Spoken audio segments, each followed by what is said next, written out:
Hey guys, welcome to episode 5 of my Minecraft series, and today I thought we'd do something a little bit different. Well, not too different I suppose, but I kind of wanted to improve this area a bit since it's not looking particularly well, not looking particularly well, I mean not looking particularly good since I moved in. There's patches everywhere where I've had to put torches to spawn proof the place. There's a random nether portal there, which, to be fair, I did not put there. That already was there when I arrived. There's that waterfall heading into that monstrosity over there. There's a random 2-block high ender farming thing. And otherwise it's just really patchy. It's got some few cobblestone towers poking out the ground. So I wanted to make this a bit more homely. A bit more like a typical Minecraft world that you might see. And at the same time, I also wanted to expand a farm and make a home for these guys. So I'm going to go inside and make it daytime again because it always seems to be nearly nighttime as soon as I hit the record button.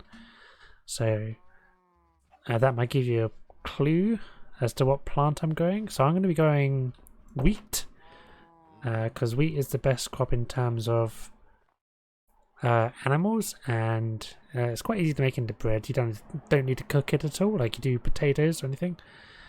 So over here I have started, as you can see from this little bit here, farming spruce wood, and I'm going to use spruce wood because it fits in with the landscape, and behind where I plan to build there's going to be a spruce forest right there.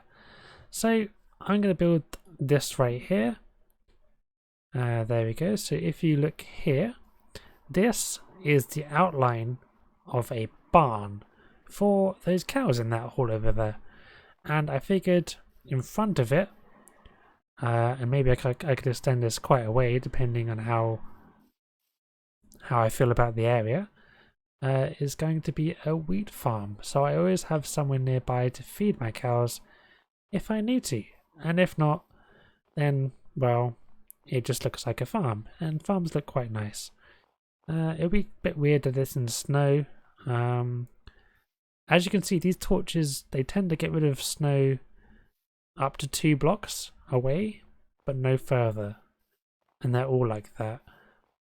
So the way I've had to design this farm, it's not going to be the most efficient way. Like, you can put water much further away than how I'm going to be placing it, but I want it to be quite uniform. So I'm going to be placing one water block that will do crops for 2 spaces away, and then there'll be 2 more crops, and then another water block. I'm just going to keep doing that across and horizontally, vertically and horizontally down here. Maybe down the hill too, I'm not sure yet, for looks later on. But just practically, I'm going to do it this big. I've had to stop because I ran out of seeds. There's not really much There's not really much grass to collect seeds. There is some around, but I mean, if you try collecting that, you'll probably just end up with a inventory full of snowballs, and that's quite annoying. I've also had to put a torch next to the water source. I think I could put it underneath the water source. So if I mine down, put a torch, put a block, and then put the water source on top, then I think that would be fine. But this also illuminates the area because this is a mob spawning disaster zone. So it serves 2 purposes, and it looks quite cool on the spruce wood. It doesn't look too out of place. I might change it to a lantern or something, a different light source perhaps, but I don't know, just a torch on a log to the right of the water source. So again, this will be log, grass seed, water block, log, so on and so forth. But yeah, here's going to be the outline of the barn. I have made a barn before in a previous series, but this time I want to make it. I want to see if I can make it better because I'm trying to improve my building a bit, trying to broaden my horizons, if you like. So let's get to it. I might make this some sort of time lapse, depending on how long it takes, or I might just make some cuts here and there, like a montage, like a Rocky montage with some epic montage music on it. But we'll see. So let's go ahead and get started, and I'll see you when the barn is done.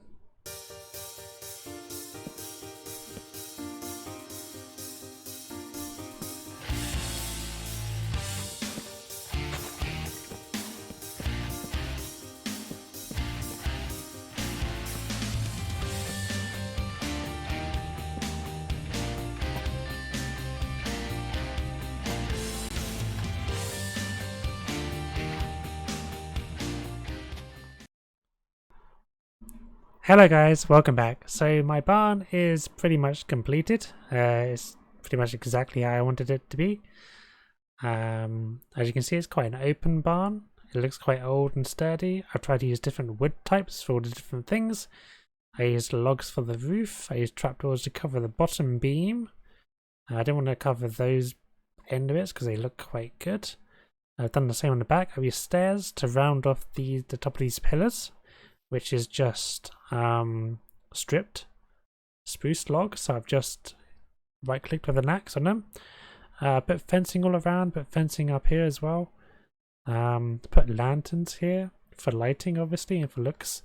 I put a trough in there, so if you go in there, it looks like there's a trough right here, just 4 trapdoors and 2 water sources. Put some hay bales inside and 1 outside. And there it is. It's not much, but it's just a cute little home for the cows to live in. And outside, obviously it'll get bigger as I plant more and more wheat as this wheat grows. So it'll look more and more like a farmyard. But now I have the difficult job of actually getting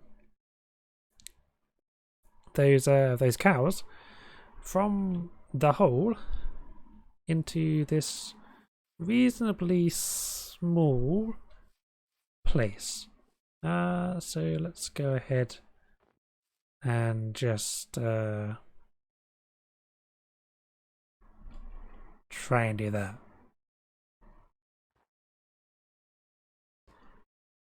So I know from experience that it is much easier to get cows in a 2 wide gap. I have tried it through a gate before, and it hasn't been successful, so I'm going to need to try and get them in here, wedge them into this corner, into this side, and then from there I should be able to quickly switch my hotbar to fence and gate, and then I can leave as normal. I've also left a gap between this and this and this and this, because cows can't jump over here, but they can if there's something to jump on, but they can't jump like I just did. They need it to be directly adjacent, so that means that cows shouldn't be able to escape once they're in there. And hold wheat. Hey cows. Is that all of you? Come on, up you come. Come on. Okay, maybe it wasn't the best idea. I thought it'd work. Oops. Hey cow. Come on. Looks like I've got quite a lot of cows here. Let's go.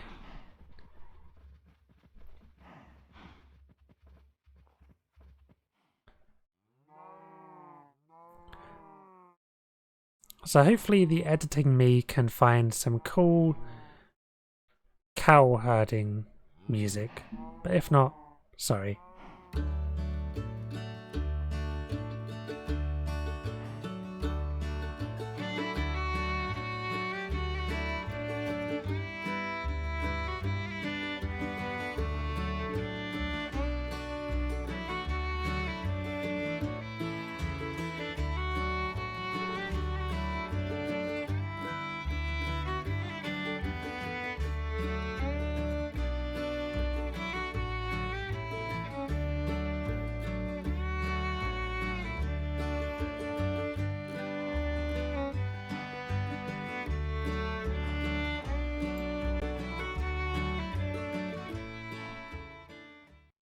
So I just realised I accidentally put that fence down.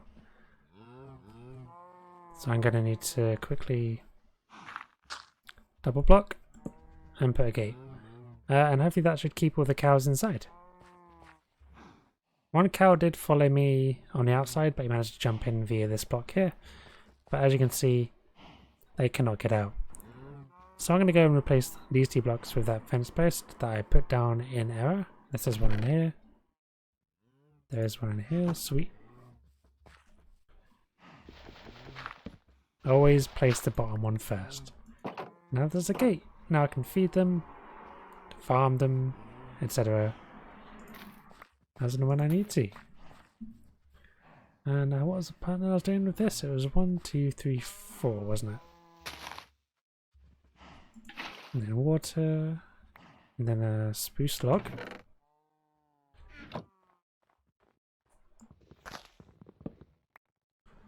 There you go, spruce log.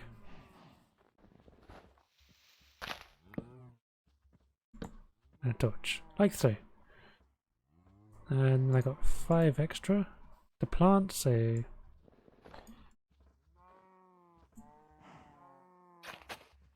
I'll just go ahead and plant those. Boom. I should put a chest out front, shouldn't I, as well?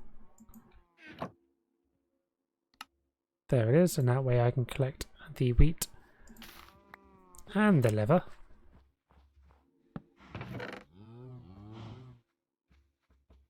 There we go.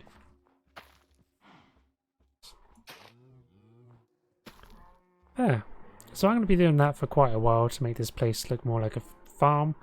But I hope you liked this build. I hope you like this build in general. It's just a little cow farm, effectively. It's more for aesthetics than it is for production. It's not the most convenient cow farm in the world. It's not automatic by any means at all.